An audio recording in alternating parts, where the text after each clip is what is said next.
미시적 기초 부분이 조금 이제 다기가 모양이 많이 나오진 않는데, 제일 중요한 것은 오늘 봤던 소비 이론하고, 그 다음에, 노동시장인데, 투자 이론을, 다기가 모형을 안 보고 왔는데요. 여러분 그 문제 나중에 제가 시간 있으면 확인하겠습니다. 어디를 여러분 체크해서 보시냐면, 한 문제만 보시면 되겠어요. 269페이지 87번 문제. 269페이지 87번 문제. 이거 뭐 간단한 거니까 이거 꼭 여러분 체크해서 보시고, 만약에 나중에 다 미시 기초 다 끝난 다음에 시간이 있다고 하면 이것도 보도록 하겠습니다. 넘어가시고 어디를 보시냐면 297페이지 노동시장 297페이지 다기간 모형에서 미래 임금 상승이 현재 노동 공급에 미치는 영향을 분석해라 이런데요. 뭐 꼭 이게 문제가 간단한데 그 밑에다가 미래 임금 상승 이러는데 또 W1 현재 임금 상승 이렇게 써놓으세요. W1 현재 임금 상승이 노동 공급에 미치는 영향. 두 번째 또 이자율 상승이 노동 공급에 미치는 영향. 다기간 모형을 우리가 모형 설정만 하면 우리가 설정하면 이런 것들은 뭐 한꺼번에 다 볼 수가 있습니다. 근데 이제 미래 임금 상승이기 때문에 이게 기본적으로 여러분 임금이 상승하면 노동의 가격이란 말이에요. 그래서 항상 대체효과, 소득효과, 생산물 시장에서처럼 우리가 대체효과, 소득효과가 발생하는데 여기는 이제 현재와 미래 다기간 모형이기 때문에 대체효과가 두 개죠. 기간 내 대체, 기간 간 대체. 크게 두 개일 거예요. 그래서 그 뒤에 넘겨보세요. 요것만 뭐 꼼꼼하게 하고 있으면 이것도 시간이 꽤 많이 걸리기 때문에 거기 평생 예산 제약식에다가 별표를 하고 평생 예산 제약식. 평생 예산 제약, 평생 내가 벌어들일 소득 범위 내에서 1기와 2기 소비를 한다는 거예요. 그래서 C1 플러스 1 플러스 R에 C2 이게 있는데요. 이거를 소비의 총 현재 가치 써놓으세요. 소비의 총 현재 가치가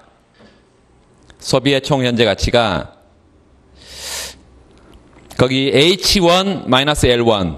H1은 1기의 총 가용 시간이고요. L1은 여기 소문자 L은요, 여가 소비입니다. 그 위에다가 대문자 L1S 이렇게 써놔. 대문자 L1S. 그럼 1기의 노동 공급이에요. 총 가용 시간에서 여가 소비하고 남는 거는 노동 공급이잖아요. 그리고 그 파이1은 뭐예요? 비근로소득입니다.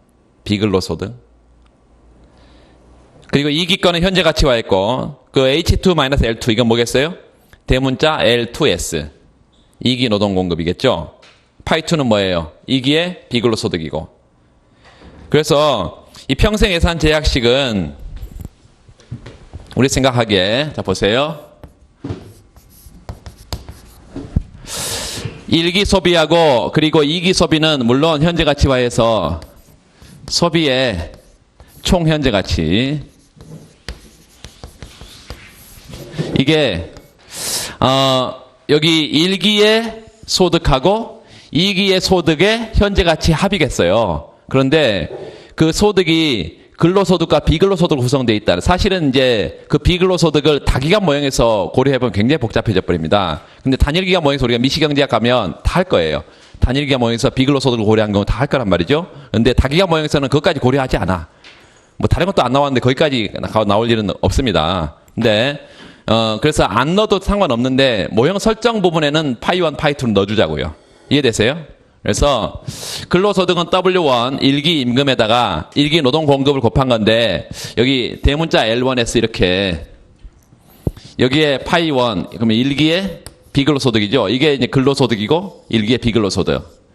2기 거는 1 플러스 R분의 1 현재 가치화 해야 되는 1 플러스 R분의 1. 그리고 여기 안에 2기의 W2 그리고 L2S 2기의 노동 공급 그리고 파이 2다. 2기의 비근로소득 이렇게 되어 있단 말이죠. 그래서 여러분 이 평생 예산 제약식을 이걸 기억을 해야 됩니다. 이거 기억해야 돼. 요거 어렵지 않으니까. 그리고 여기에 이제 당연히 L1S는 W1 총 가용 시간 H1에서 뭘 뺀가? 여가 소비를 뺀 것이 L1S고 여기는 여기 총 가용 시간 H2에서 뭘 뺀 게 여가 소비 L2를 뺀 게 요 L2S다. 그래서 L1S, L2S를 이렇게 우리가 생각해 볼 수가 있다는 거예요. 자, 그러면 이 소비의 총 현재 가치가 이게는 평생부죠. 프레젠트 밸류의 평생부. 평생부의 범위 내에서. 그리고 중요한 것은 범위 내라고 말했지만 항상 이퀄이죠. 소비자는 저축을 안 하고 소비를 가장 극대화해야 효용이 가장 커지기 때문에 항상 예산 선상에 소비한다는 거예요. 소비자의 어떤 특성이라고 이게요? 우리가 미시간에 처음 보면 기본 공리가 있는데 어떤 공리 때문에 이퀄이에요? 예산 선상에 소비하는 것은 the more, the better. 단조성의 공리다. 많이 소비해서 많이 소비해서 효용이 높아지는 그 단조성의 공리 때문에 예산 집합 내가 아니라 예산 선상에 소비한다는 거예요. 이거를 보세요. 우리가 어떤 평면을 생각해 보면 L2S equal L1S. 요 평면, 다시 말하면 이게 수직축에 놓고요. 이걸 수평 쪽에 놓는다면 가장 중요한, 다 잊어버리다 이걸 잊어버리면 안 돼. 기간간, 이게 노동의 기간간 대체거든요. 나중에 이제 어디까지 나와요? 경기 변동론까지 나오는 기간간 대체인데 이걸로 정리하게 되면 앞에 개수가 뭐예요? 여기 1 플러스 R, 여기가 W2, 여기 개수잖아요. 그러니까 1 플러스 R분의 W2로 뭘 나눠야 되겠어? W1으로 나눠야겠지. 그쵸? 근데 다 플러스니까 하나를 좌측으로 우측으로 보내게 되면 뭐게 되겠어요? 하나는 마이너스 값을 붙겠죠. 그래서 이 앞에 마이너스 값이 붙고 여기 뭐를 W1을 뭘로 나눠? 1 플러스 R분의 W2로 나눌 텐데 1 플러스 R을 분자로 보내버리고 이렇게 W2 이렇게 쓸 수가 있다 이것입니다. 이게 뭐예요? 기울기죠. 요 기울기야. 그래서 그 뒤에는 뭔가 있을 거야. 우리는 관심이 없어 이거는. 그러니까 실제로 이제 여러분 수식을 이렇게 쓸 건 아니고 L1S, L2S 평면에 기울기가 뭐다라고 얘기를 해주고 우리가 기간간 대체를 찾을 거라는 거예요. 현재와 미래 기간 간에. 자, 그러면 우리 봅시다. 여기서 W1이 변해도 W2가 변해도 여기 W1이 변해도 여기 W2가 변해도 다 뭐에 영향을 주는 거예요? 프레젠트 밸류 평생부에 영향을 주죠. 또 요 W1, W2는 기본적으로 현재와 미래, 이건 어떻게 항상 분자 값을 읽는다고. 현재요. 요 현재. W1 분자. 현재 실질 임금이죠, W1. 이거의 상대 가치 이렇게 읽는다. 현재 실질 임금 상대 가치. 이거에 영향을 준단 말이에요. 뭐가? W1도 영향을 주고, 요 W2도 영향을 주고, R도 영향을 주고요. 그러니까 이런 것들이 변하게 되면, 현재 노동과 미래 노동의 기간간 대체 효과가 나타나겠구나. 요거 여러분 이게 가장 중요해요. 그러니까 지금 우리가 보게 되는 W2 거기 문제 W2 미래 실질 임금이 변하면 이 기간간 대체 효과가 나타난다는 게 이게 핵심이에요. 나머지는 아주 간단해요. 기간 내 대체는 우리가 미시간에 배운 거 그건 그대로인데 뭐. 그래서 우리가 좀 간단한 거 해보자고. 그 W2 하지 말고 W1이나 W2는 똑같기 때문에. 이 W1 현재 실질임금 상대 가치가 올라갔을 때 노동 공급에 미치는 영향이죠. 이 노동 공급에 미치는 영향을 알려면 당연히 여가 소비가 어떻게 되는지 알아야 돼요. 여가 소비가. 그리고 재화 소비 평면이죠. 여가 소비, 재화 소비 평면. 그러면 보세요. C2는 아무런 상관이 없어. 우리 이 일기 임금은. 일단은 일기 임금 보세요. 일기 임금은 C2는 상관없어. 여기도 요 2기의 실질임금 이런 건 상관없이 일단 뭐만 관심이 있어 우리는? 요 C1과 이게 어떤 평면에 재화 소비, 여가 소비 평면에 둘 거기 때문에 요 여가 소비 얘와 관심이 있어. 그 나머지는 다 제로로 보내버리고 뭐만 남기면 된다고요? 여기서 C1 equal W1 H1 마이너스 L1. 우리 미시경제에서 하는 게 이거예요. 이 소비가 현재 실질임금하고 현재 노동공급 이게 근로소득이죠. 근로소득 범위 내에서 이루어진다. 굳이 뭐 쓰자면 여기다 파이원 쓸 수 있다 이거예요. 비근로소득. 근데 거시경제학에서는 요 비근로소득 이거 이거 수식에는 넣어놓고 분석 안 합니다. 안 해. 왜냐하면 다기간이 중요하기 때문에, 현재와 미래가 중요하기 때문에. 여기서 현재 시점 상대가치 올라가면 어떻게 되냐? 이거 평면이 뻔하죠? 여가섭이에요? C1 재화섭이에요? 미시경제학에서 이거를 여가섭이 소득, 그래서 M으로 쓰기도 합니다. 여가섭이 소득 평면. 자, 이 전체를요, 이게 뭐예요? 근로, 비근로 소득, 이걸 전체를, 요 근로소득, 이거는 제로로 일단 보내버리고요. 전체를 1기에 여가 소비해버리면 2기는 소비할 게 아무것도 없을 거예요. 소득이 없으니까. 그렇죠? 이게 1기의 총 가용 시간, 이걸 전부 다 1기에 여가 소비해버리면 아무것도 남는 게 없고요. 전혀 뭐 하지 않으면 1기에 여가를 제로로 보내버린다는 것은 전부 다 노동 공급하면 여기다가 임금을 곱한 것만큼 소득으로 돌아오겠죠. 그래서 2기에 그걸 소비할 수 있을 텐데 처음에는 이제 임금이 올라가니까요. 좀 낮은 상태로 이렇게 표시합시다. 기울기가. 요게 현재 실질 임금이죠. 여기 H1분의 W1 H1이니까 W1이잖아 이거 지금. 그렇죠. 각도가. 이 상태에서 첫 번째 임금이 상승하면요. W1이 상승하면 항상 대체 효과와 소득 효과가 나타나는데 이거는 이 기간 내만 대체지. 기간 내 대체. 항상 비싼 거 적게 쓰고 저렴한 거 많이 쓴다. 뭐가 비싸지는 거냐? 여가죠. 그래서 요 L1 여가 소비의 기회 비용이 혹은 여가 소비의 상대 가격이 상승하게 되고 더 많은 임금 포기하고 내가 놀아야 되니까. 그러면 여가 소비는 줄이고요. L1 줄이고 다시 L1S 노동 공급은 플러스 늘린다. 이게 대체 효과다. 기간 내 대체. 두 번째, 임금이 상승했을 때 임금 상승 소득 효과는 소득 효과.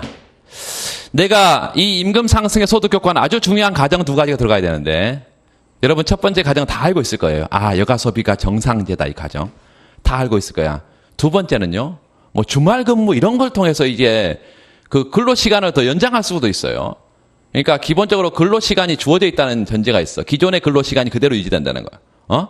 그래서 근로 시간이 동일하다는 가정하고 두 번째는 요 여가 소비 L1이 이게 정상제라는 거. 정상제라는 게 뭐예요? 실질 소득이 증가하면 그제와 소비를 늘리는 거. 실질 소득이 감소하면 그제와 소비를 줄이는 거. 이게 정상제화고 그러면 여가 소비를 정상제로 했을 때 실질 소득이 플러스니까요.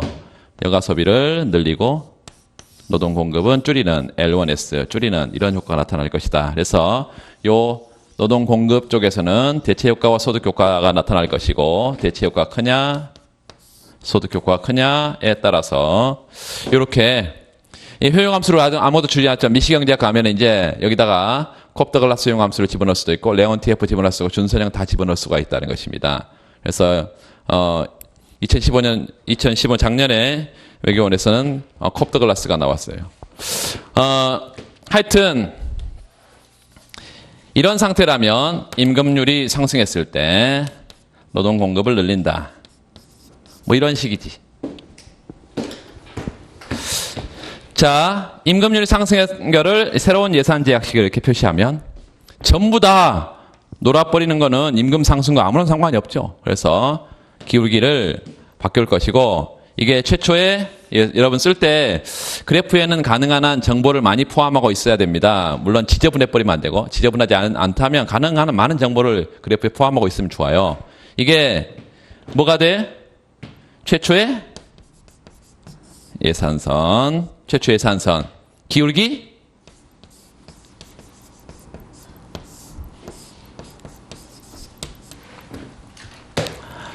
새로운 예산선.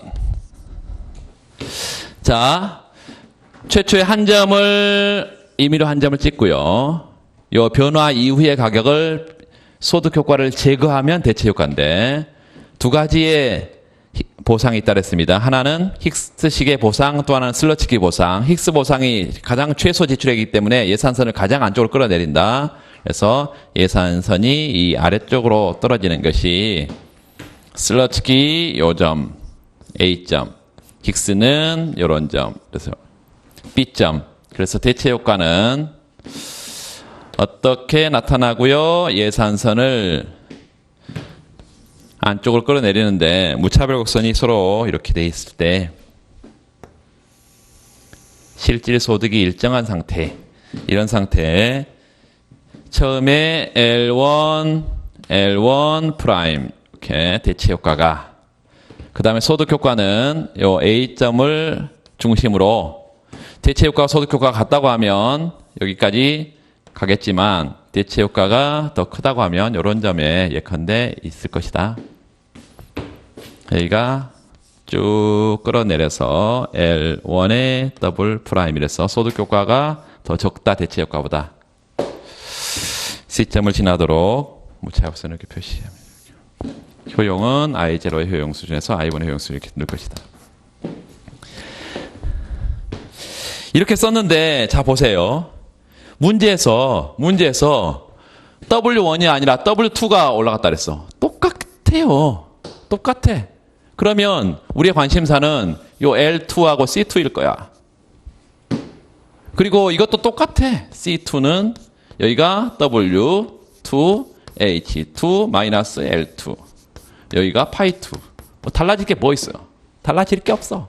평면만 여기에 L2로 가고, 여기가 뭘로 가고? C2로 가고.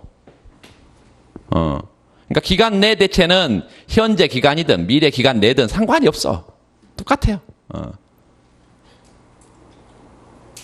그래서 핵심은 뭐라고요? 이제 소득 효과하고 기간 간 대체인데, 기간 간 대체. 자, 여기 지금 소득 효과는 이미 우리가 W1이 늘든 W2가 늘든 요 대체 효과는 A에서 뭐로 가고요? B점으로 가고, 소득 효과는 B점에 C점으로 가고, 이렇게 소득 효과를 봤어요. 그래서 요거 이미 봐버렸고, 대체 효과, 소득 효과 하나만 생각을 해보면 마지막으로 W1이든 W2든 상관이 없겠습니다. W1이 늘었다, 뭐 이렇게 똑같이 W1이 늘었다. 그러면 기간 간 대체 효과도 나타날 거라 그랬고, 이 기간 간 대체 효과는 뭐 당연히 W1 1 플러스 R W2 이래서 현재 실질의 상대 가치가 요 W1이 올라가면 현재 실질 상대 가치가 올라가기 때문에 현재 노동 공급을 늘린다. 그리고 미래 노동 공급을 줄인다. 뭐 이겠죠. L2S.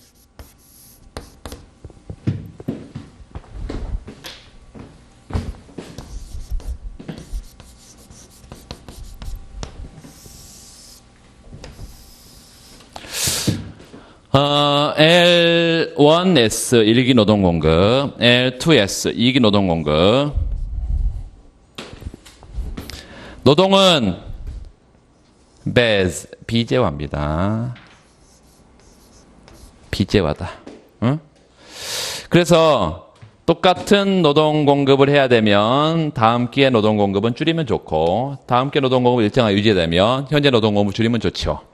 그래서 효용의 변화 방향, 벡터의 방향은 이렇게 가는 게 효용의 증가 방향이고, 보통은 증가 방향에 대해서 무차별선이 오목하다.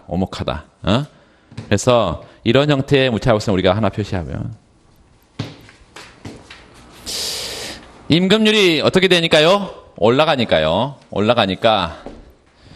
요 평생 예산선은 어떻게 생겼어? 아까 저기 L2S equal 마이너스 W2 W1 1 플러스 R이니까 저게 W1이 올라간다는 것은 처음에 어떤 게 상태예요?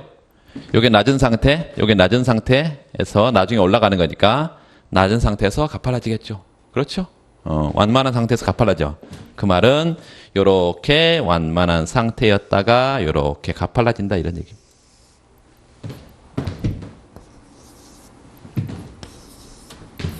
여기가 마이너스 W2 1 플러스 R W1 뭐 이런 식이에요.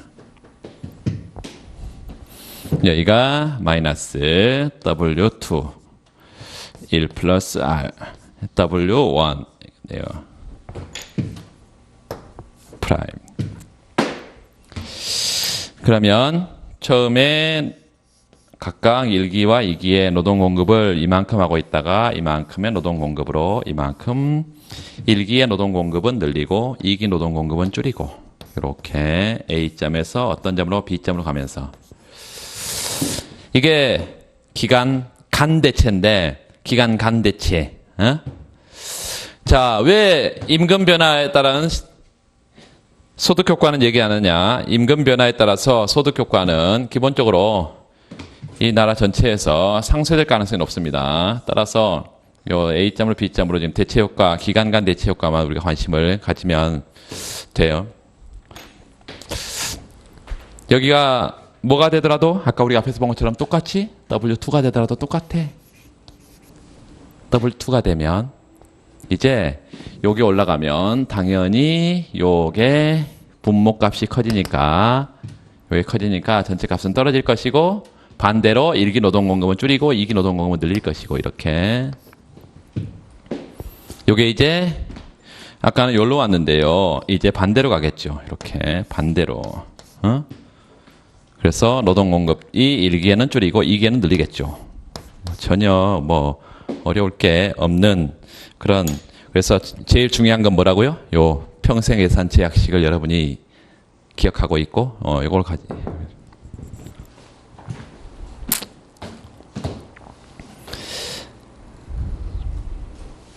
거기 그 예시답안에 한두 군데만 체크를 좀 하겠습니다.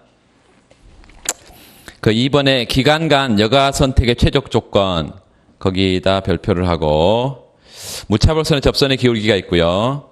거기 방금 우리가 봤던 현재 실질임금 상대 가치가 있습니다. MRS는 현재 여가와 미래 여가 간의 한계 대체율이다.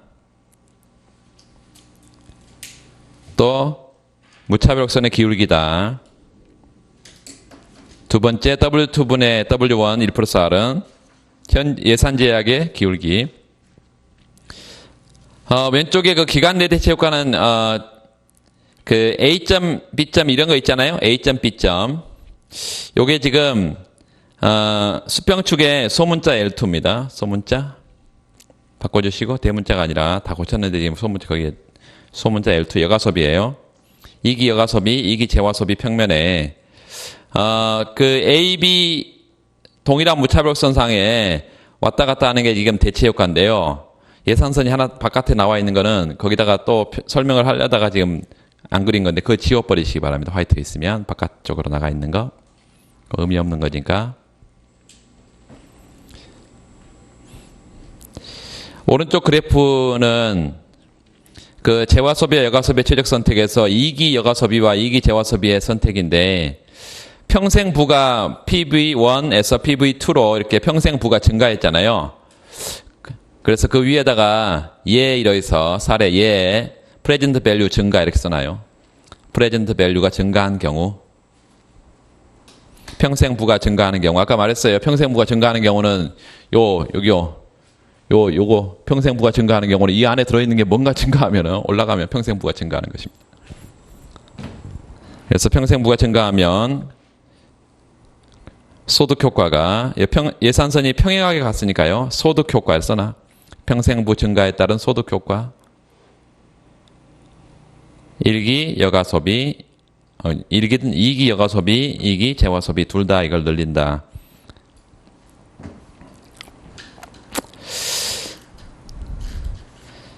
그 다음에 298페이지 그 임금률 상승 기간 내 대체 효과 있죠? 그리고 소득 효과 있는데 방금 다 설명을 드렸고 1기간이든 2기간이든 그 기간 내에서는 똑같은 얘기고 그 다음에 아래쪽에 그래프 3 그래프 분석에서 노동 공급의 기간 간 대체 효과 있는데 기간 간 대체 효과 자 이거는 예산선이 어디에서 가파른 거에서 완만한 것으로 갔죠?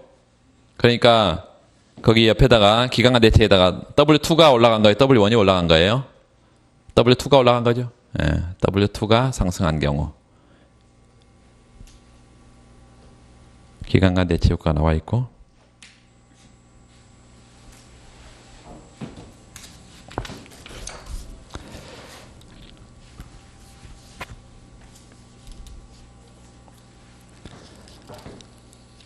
자, 그 다음에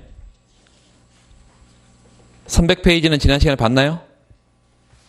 이거 봤죠. 넘어가겠습니다. 305페이지. 305페이지 2015년 행시 문제인데, 자, 세계 각국은 고용 유연화 밑줄, 그리고 실업 문제 완화, 이걸 위해서 다양한 노력을 기울이고 있다. 이런 목적을 달성하기 위해서 대표적인 정책으로 고용보호 정책이다 밑줄, 실업보험제도, 이 두 가지를 묻고 있는데요. 첫 번째, 고용보호 정책의 구체적인 사례를 두 가지 설명해봐라. 고용보호 정책. 두 번째, 고용보호 정책이 기업의 신규 채용에 어떤 영향을 미치냐. 지난번에도 우리가 바로 어제도 봤지만 엄격한 고용보호제, 고용보호제, 잘라내기 어려우면 신규 채용도 어려워진다. 뭐 기본적으로 우리 시간 갖고 있잖아요. 세 번째, 실업수당의 수급기간 연장, 실업수당의 소득 대체율 증가. 이게 실업률, 실업기간, 노동생산성에 어떤 영향을 미치는지 설명해봐라. 이렇게 했습니다. 이제 넘어가세요. 이 시담을 그냥 보면서 확인을 하고, 한 군데 좀 고칠 때가 한 군데 있는데, 거의 노동조합 지원 정책이다 밑줄. 첫 번째. 정부가 노조 설립, 그리고 노조가 활동하는 데 있어서 정부가 지원을 하게 되면 고용자들의 협상력을 높여서 사용자들이 자신이 원하는 근로조건을 원활히 제시할 수 있도록 정부가 해주는 거, 이런 게 노동조합 지원 정책이고요. 그 해고 방지 밑줄, 노사 분쟁 발생 시 해결할 수 있도록 기존 노동자를 보호하는 정책이다. 두 번째, 고용 지원금 지급, 해고 비용 부과.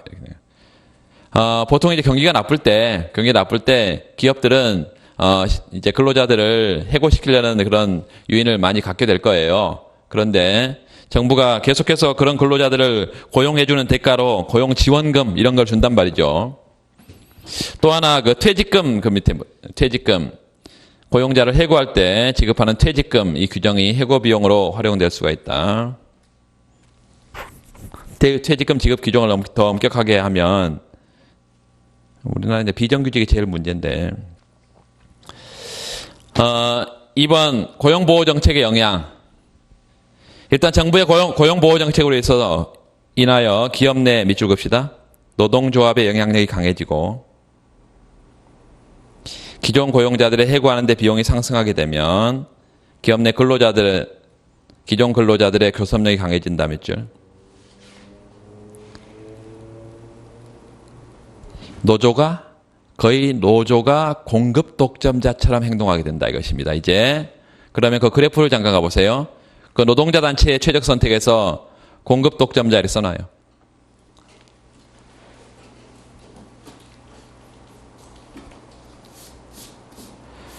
그 MC, 이게 노동 공급 곡선이고요. AP는 노동 수요 곡선이고, 생산물의 공급 독자처럼 AP가 우하향하죠? 평균이 우하향하면 한계는 항상 어디 있다고? 그 아래쪽에 있다고요. 그렇죠? 이건 기본적인 수학적 원리잖아요? 평균이 우하향하면 항상 한계는 그 아래쪽에 있다. 그래서 그 MP하고 MC가 맞아떨어지는 점, 처음에는 0점에서 L0, W0 임금 수준에서 L0만 고용이 되다가 이제 공급 독점자가 자신의 교섭력을 강화하게 시키게 되면 MP와 MC가 맞아떨어진 상태에서 임금은 거의 고쳐주세요. 임금은 저 위에 수요곡선상에 1점을 어디로 보내야 돼? 저 위로 수요곡선상에. 그래서 W1 쓰고 그 밑에 W1은 지워주세요. 예전보다 더 높은 임금에 더 적은 고용을 하게 된다 이것입니다. 왜냐하면 기존의 그 노조는 밖에 실직자를 전혀 고려 대상으로 하지 않아요. 자신의 그 고용 상태에 있는 사람들의 근로 조건에 관심이 있지.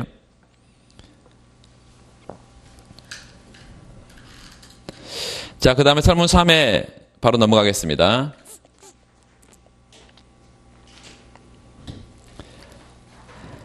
실업률에 미치는 영향, 실업수당 수급 기간을 연장하게 되면 그 유보임금 모형에서 저 밑에 그래프 좀 보세요. 바로 VU는 뭐예요? unemployed. 그래서 실직자의 기대효용 곡선이고요. 실직자의 기대효용 곡선은 임금과 상관 있어요? 없어요? 상관없죠?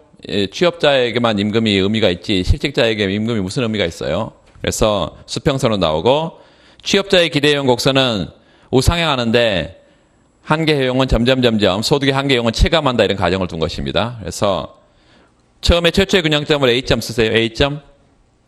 W0의 임금 수준이 유보임금이죠. 유보임금은 뭐예요? 유보임금?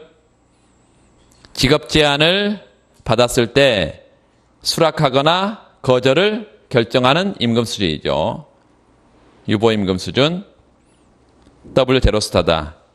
그런데 그 화살표가 되어 있는 것이 뭘 높여주면 실업수당 지급기간을 수급기간을 연장시켜주면 실직자의 기대효용이 올라가겠죠. 그래서 유보임금 상승 밑에 써나요? 유보임금 상승. 유보임금 상승하면 예전보다 더 높은 임금이 돼야 그런 제한이 와야 내가 이제 실직 상태에서 취업 상태로 넘어갈 거란 얘기죠. 그러니까 유보임금 상승 거기다가 밑줄 써놓고 균형 탐색 기간 연장. 균형 탐색 기간 연장. 그래서 더 오랫동안 이제 직업을 찾는다는 거예요. 더 높은 임금이 제공될 때까지.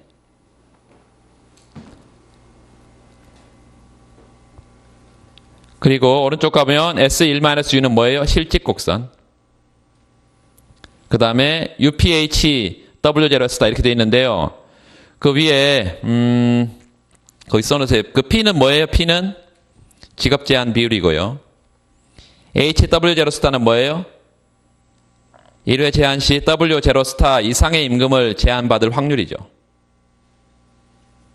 거기 다 써져 있어요. 위에 그 모형 설정 부분에 다 써져 있어. 그래서 거기다 그냥 입직곡선. 입직곡선. S1-U 이직곡선. 입직곡선은 간단하게 뭐라고 쓰나요? 그냥 FU 이렇게도 쓰죠. FU. 입직곡선. 그래서 유보임금 수준이 올라간다는 것은 더 높은 임금이 돼야 내가 뭐 하겠다? 실직 상태, 취업 상태로 넘어가겠다. 그러니까 더 오랜 기간 탐색을 하는 거기 되고 입직률이 낮아지는 거죠?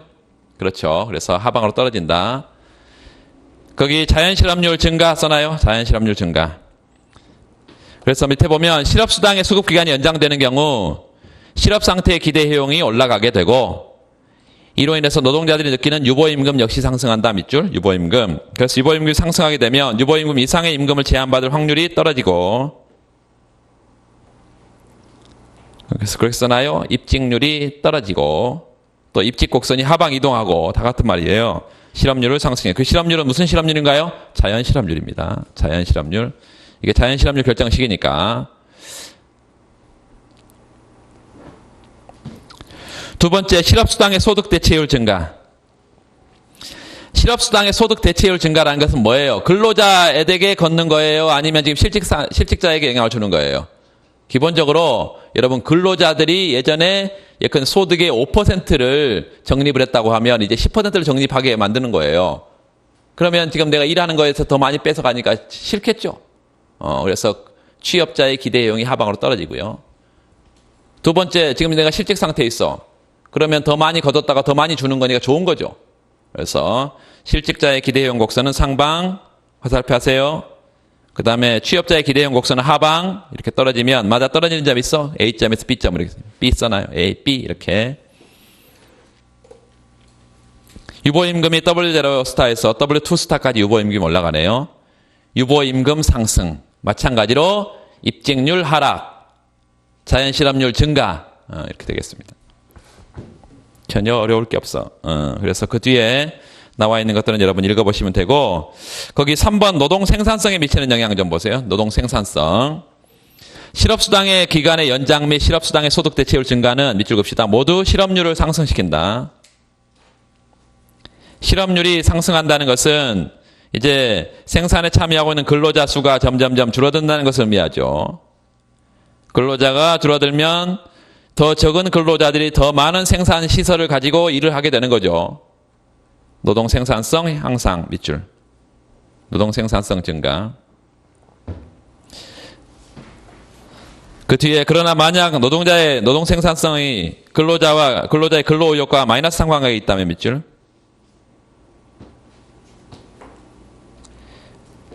그렇게 가정하는 거예요, 지금. 가정한다면 오히려 근로의욕의 감퇴 요인이 되어서 생산성이 또 떨어져 버릴 수도 있다. 추가적인 얘기도 그런 얘기도 할 수 있겠고요. 넘어가겠습니다. 308페이지. 실업 대책에 관한 문제인데, 최근 우리나라의 노동시장에는 경제 구조의 급격한 변화에 수반돼서 경제 구조의 급격한 변화 물줄, 실업 현상의 특징적으로 나타나고 있다. 경제 구조의 급격한 변화, 이게 무슨 실업인가요? 구조적 실업입니다. 구조적 실업. 이 구조적 실업은 자연 실업이 하나의 종류예요. 여러분 정확하게 해야 됩니다. 자연 실업이 하나의 종류야. 그 뒤에 실업의 종류가 나와 있는데 그 세 가지 체크하세요. 먼저 마찰적 실업. 마찰적 실업은 직업 탐색 과정에서 발생하는 실업이다. 일시적으로 새로운 일자리를 찾아가는 과정에서 생기는 실업. 두 번째, 구조적 실업은 서양산업과 성장산업이 생기는 경제 성장 과정에서 반드시 나타나는 불가피한 그런 실업인데, 그거를 옆에 써놓으세요. 그 옆에 되어 있는 거 밑줄. 부문 간 이동이라고도 말한다. 섹토럴 시프트. 어디서 어디로 이동하는 거예요? 서양산업에서 성장산업으로 이동하는 거죠. 그 과정에서 서양산업에서 근로자가 성장산업에서 신속하게 흡수가 안 되면 그 과정에서 실업이 발생하는데, 그 실업을 구조적 실업이라고 말한다. 거기 경제성장 과정에서 불가결하게 나타난다. 대기적 실업이요. 거기 임금 경직성, 그에 따른 노동 할당에 의해서 발생하는 실업이다. 이게 자연실업이라면 그 대기적 실업이라는 것은 임금 경직성에 의해서 나타나면 이게 보통 비자발적 실업 아니에요? 그렇게 생각할 수 있는데요. 요건 일시적인 현상입니다. 일시적인 거야. 임금 경직성이 케인즈가 생각하는 것처럼 지속성을 갖는 게 아니고 일시적으로 임금 경직적이면 그때 자신에게 돌아올 때까지 기다리는 과정에서 실업이 생긴다는 거예요. 이게 다 새 고전 학파의 자연실업의 종류입니다. 자, 위에 다시 보세요. 이런 자연실업을 특징적으로 하고 있다고 나와 있는데, 실제 여러분 이제 문제가 나오면 현재 실업은 어떤가요? 현재 실업이 심각한데, 이 실업은 전 세계적인 경기 침체, 특히 한국 경제의 경기 침체 때문에 나타난 실업이 상당 부분 존재하잖아요. 그러니까 경기적 실업과 자연 실업이 현재는 동시에 존재합니다. 또 이 과정에서 예전에 사양 산업들이 이제 성장 산업으로 바뀌는 경제 구조도 급격하게 바뀌고 있잖아요, 지금. 그렇기 때문에 두 가지 특징의 실업이 다 같이 존재한다라고 여러분 생각을 하고 출발을 해야 되고, 그래서 그 최근 실업의 특징을 설명하다 이렇게 되어 있을 때 두 가지 얘기를 다 해야 됩니다. 근데 이러한 최근의 실업의 특징, 그러면 이거는 지금 문제가 한정되어 있어요. 자연 실업으로. 그래서 방안을 장기와 단기로 나눠서 설명해라. 근데 보통 이제 단기는 총수요 관리 정책이에요, 밑줄. 장기는 자연 실업률 감소 정책이에요.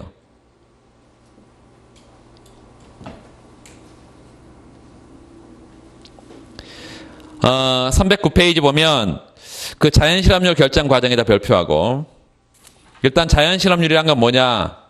그 단기적인 경기 변동과 무관하다. 두 번째, 장기적으로도 사라지지 않는다. 왜? 자연 실업은 장기 균형 실업률이기 때문에. 또 총수요 관리 정책으로는 이 자연 실업을 줄일 수가 없어요. 그래서 총수요 관리 정책과 총수요 변동과 무관한, 또 자연 실업의 종류는 구조적, 마찰적, 대기적 요인에 따라 결정되는 실업률, 이렇게 하면 되겠습니다.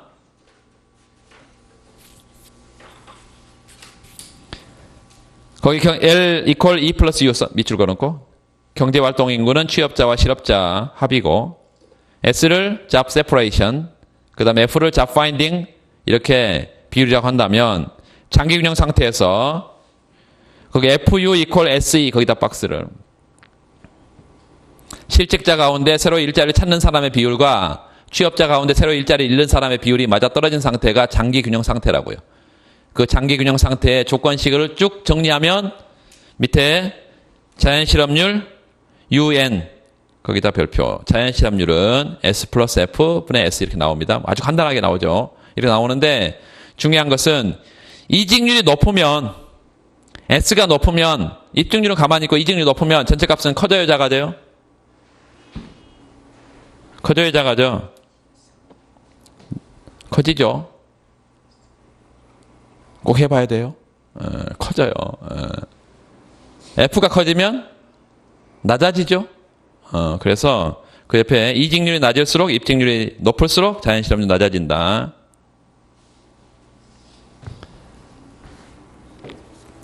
그 오른쪽에 이제 아까 앞에서 봤던 그 입직 곡선을 조금 단순하게 썼는데요. 그 FU. 그래서 앞으로 여러분 꼭 그 예를 들어서 직업 제한 비율 뭐 이런 거 안 쓰려고 하면 그냥 입직률, 이직률 이런 얘기만 하려면 굳이 그 쓸 수 없어. 쓸 필요 없어. UPH 뭐 W 스타 뭐 이런 거 쓸 필요 없어.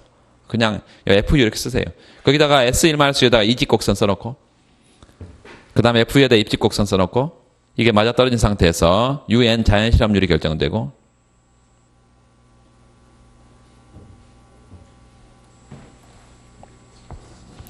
경제 구조의 급격한 변화가 실업에 미치는 영향 이랬어요.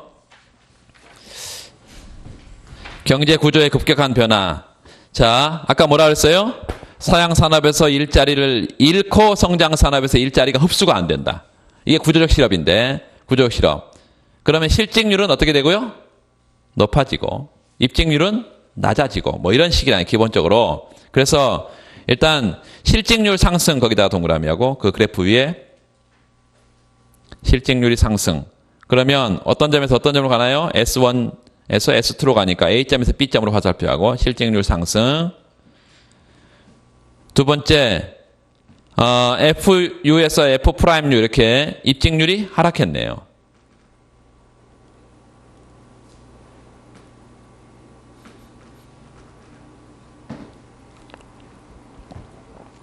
그래서 직업 탐색 과정, 이게 이제 마찰적 실업, 직업 탐색 과정이 다 미치고 그 마찰적 실업.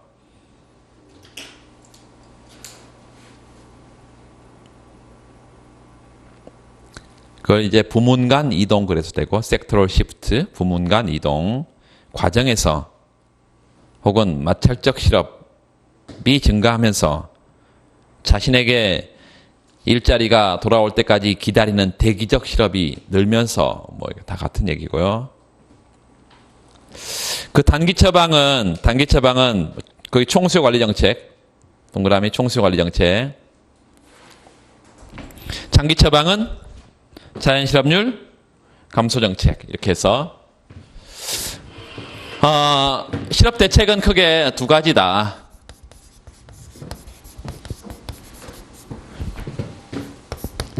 단기 대책과 거기 장기 대책 두 가지로 크게 나누고 있는데 장기 대책. 이 단기 대책은 지금 경기가 나빠서 나타나는 경기적 실업이 많다고 하면 이 총수요를 확장적으로 쓰는 총수요 관리 정책이 되고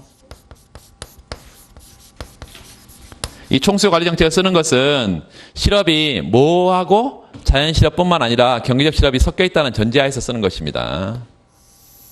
실업률이 그대로 들어있는 F, 파이, U 평면에 자연 실업률 수준을 표시를 하고 U, Natural Rate of Unemployment 그리고 우하향하는 필립스 커브가 SPC, 단기 필립스 커브가 있고 요 파이 제로 expectation, 기대가 파이 제로에 잡혀 있고 최초의 인플레이션율을 파이 제로라 그러고 요 A점에서 뭐가 늘었을 때? 총수요가 늘었을 때. 뭘? 통화량? 정부 지출? 이런 재정 팽창, 통화 팽창을 통해서 정부가 예상치 못한 총수요를 늘려야 기대가 잡혀 있는 상태에서 이렇게 실업을 줄일 수 있다. 실업을. 죄송합니다. 자연 실업이 아니고. 이렇게 실업을 줄일 수 있다. 자연 실업률 수준에서 일정하게 실업률을 줄일 수 있다. 그런데 요 파이 1으로 물가가 상승한 것을 인식하는 대로 적응적 기대든 합리적 기대든 다시 여기로 가버린다. 그러니까 중요한 것은 총수요 관리 정책의 대책이 단기 대책이지 장기에는 여기로 다시 가버리니까 이렇게 가버리니까 장기 대책은 될 수가 없다. 이런 얘기예요. 적응적 기대든 합리적 기대든 장기에는 자연 실업률로 돌아가니까. 그래서 이것만 여러분 설명을 해주면 되겠습니다. 이렇게 가는 게 실업 대책이 되겠다. 통화를 팽창시키든 정부 지출을 팽창시키든 총수요를 늘리는 총수요 확장 정책을 통해서 가능하다.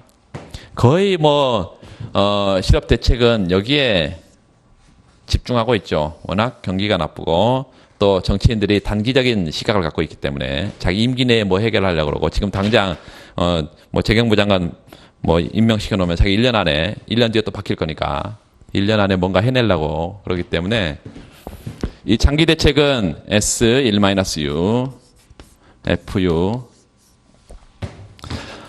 실업률이고 우하향하는 여기가 지금 뭐예요? 여기 1이면 여기 제로가 되니까 1이 되죠. 그리고 0점에 빠져나오는 반직선의 F요고 이렇게 최초의 자연 실업률 수준은 여기고 Natural Rate of Unemployment 최초의 자연 실업률 수준. 이 상태에서 이 자연 실업률을 어떻게 하면 줄일 수 있겠냐? 어떻게 하면 줄이면 돼요? 지금 실업률이 느는 이유는 취업 상태에 있는 애들이 자꾸 잘려서 밖으로 나가니까 실업자들이 많아지는 거고, 두 번째 지금 실직 상태에 있는 사람들이 일자리를 못 찾아서 계속 그 자리에 있으니까 지금 실업률이 높은 거죠. 그래서 어떻게 해줘야 돼? 실업률을 가능하면 낮춰야 되고요. 요걸 낮춰야 돼. 뭐 어떻게 하면 낮출까요? 지금 취업 상태에 있는 애들을 잘리지 않게 하려면 직업교육 이런 것들을 활성화시켜야겠죠. 왜? 생산성이 낮은 근로자들을 먼저 잘라내기 때문에 생산성이 떨어지지 않도록. 또 지금 기술이 워낙 빠른 속도로 기술이 변하잖아요. 그래서 이 기술이 숙련 노동 편향적인 기술이라고 한다면 기술 교육이요.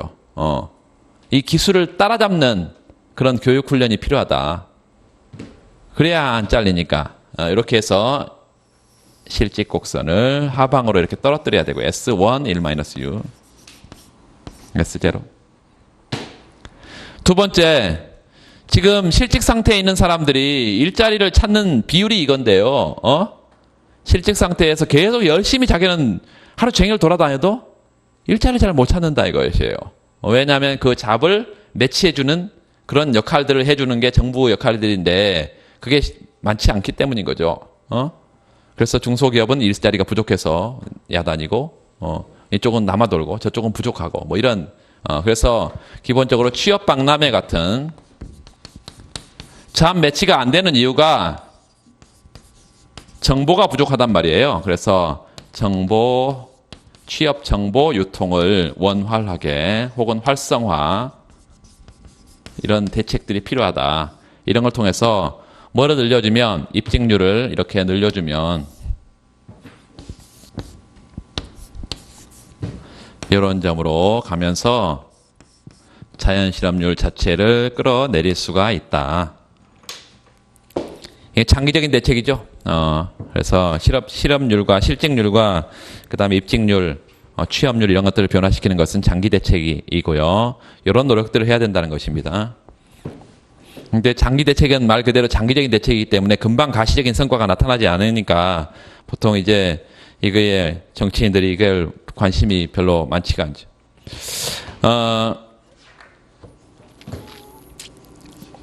310페이지 보면 거의 장기적인 처방에 구조적 실업에 대한 대책 이렇게 동그라미 해놓고 산업 간의 인력의 재배치, 섹터럴 시프트 이 과정에서 나타나는 구조적 실업의 혹은 대기적 실업의 방법이 방금 대책이 그거였고 임금 경직성에 대한 대책, 임금 경직성, 노동시장 유연성 얘기는 굉장히 많이 있죠. 여러분 그게 이제 법안으로 지금 되어 있지는 않지만 계속해서 이제 노동시장의 유연성 그 대책들이 지금 계류가 되어 있잖아요. 국회. 이게 이제 그 선거 끝나면 또 될 수도 있고 선진화법인가요? 그것 때문에 쉽진 않고 3분의 1을 넘어버리면 뭐 하겠다는 거죠? 헌법을 마음대로 바꿔? 3분의 2가 넘을 것 같아요? 그럴 리는 없을 건데 모르죠. 그렇게 돼야 되는지 어떠는지 하여튼 뭐가 이 정치는 집권 일을 할 수 있도록 해주는 것도 필요하고 또 그렇다고 해서 이게 한쪽 방향으로 그냥 뭐 몰아줘서 이게 독재로 가는 것도 이게 심각한 문제죠. 잘 판단을 해서 잘 해야 될 텐데 얼마 남진 않았네요. 여기 주나 저기 주나 표는 뭐 별로 그렇게 값어치는 없는 것 같아. 지금 하는 그 세 단어 쓰고 싶은데 마이크에서 대고 세 단어 이런 거 쓰면 안 됩니다. 311페이지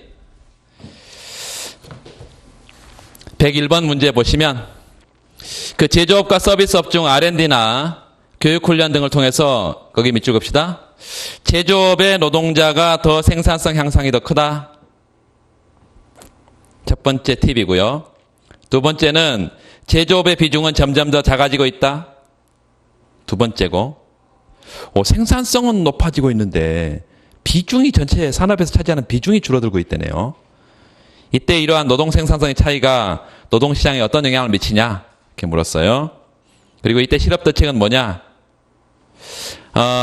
이 간단한 문제지만 여러분 예시답안을 꼼꼼하게 공부를 해서 노동시장에 여러분 그 지식을 좀 풍부하게 해야 됩니다. 그래야 어떤 문제가 나오든지 쓸 수가 있어. 잘 쓸 수가. 문제를 이 문제 답은 뭐다. 이 문제 이게 아니라 그 뒤에 넘어가 보시면 실업의 종류는 볼 필요 없겠고요. 두 번째, 그 노동 생산성 차이로 인한 구조적 실업의 발생, 거기다 별표.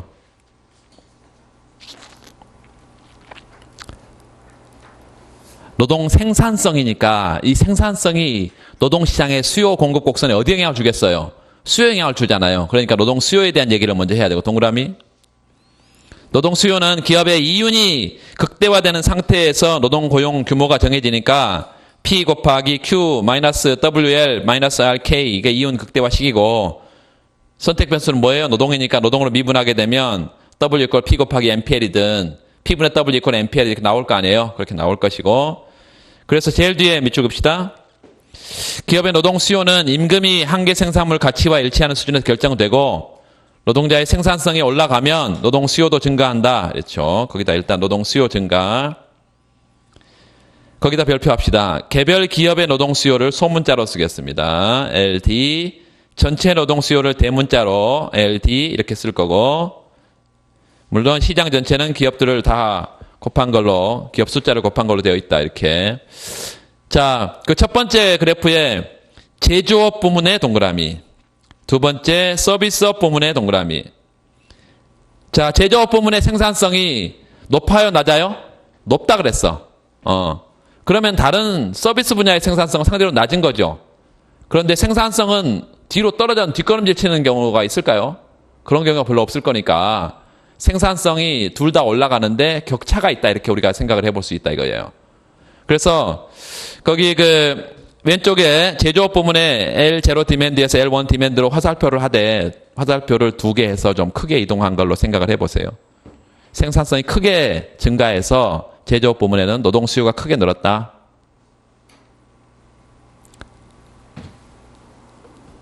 그리고 오른쪽에 서비스업 부문도 생산성이 늘었지만 상대적으로 적게 늘었다. 화살표를 한 개만 해서.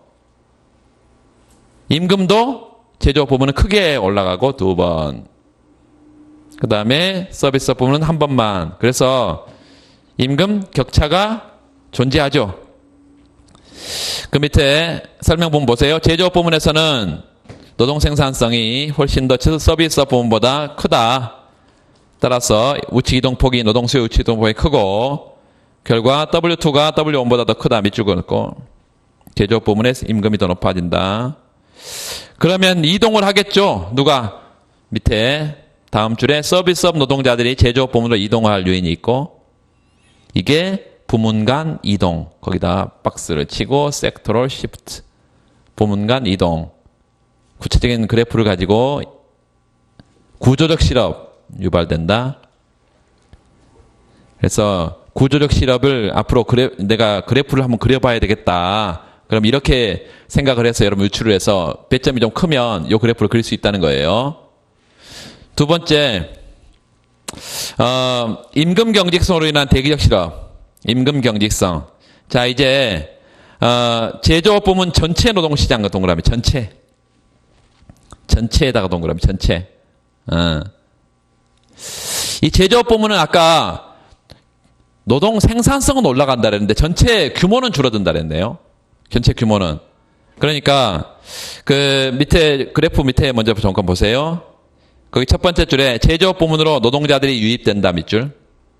노동자 유입, 서비스 부문에서 제조업 부문으로 노동자가 유입되고, 그게 노동공급선을 우측으로 이동시킨다. 저 노동공급선 L0에서 L1에서 화살표. L0에서 L1에서 화살표. 이건 서비스 부문으로부터 제조업 부문으로 노동의 유입이고요. 두 번째, 그 설문의 과정대로 제조업 부문의 비중이 크게 줄었다 밑줄. 그러면 전체 기업 중에 제조업에 참여하는 기업의 수가 작아질 거니까 노동 수요 곡선은 좌측으로 이동할 거예요. 그리고 W 바 있죠? 최초의 임금 수준인데 최초의 임금 수준 0점에 노동 공급은 늘고 수요는 줄었으니까 이게 전체 노동시장은 초과 공급 상태로 갈 거고 임금이 신속하게 떨어진다면 초과 공급이 신속하게 해소될 거예요. 그럼 실업이 있어요? 없어요? 없지. 그런데 문제는 우리가 실업이 있다고 지금 얘기하려고 하잖아요. 실업이 있다고. 그러니까 W 바 수준의 임금 경직성 이렇게 써놔요. 임금 경직성. 이게 시장에 노동자들이 실직 상태 노동자들이 넘쳐나는데도 불구하고 임금이 신속하게 떨어지지 않는다면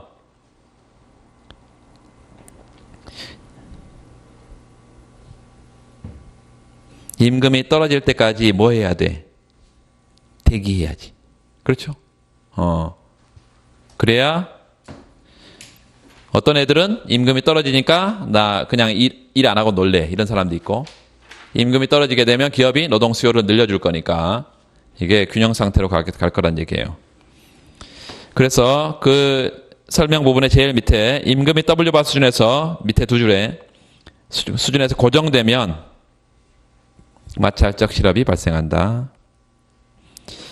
그 처방을 물었는데요. 단기적인 총수요 관리 정책 굳이 또 쓸 필요 없겠죠.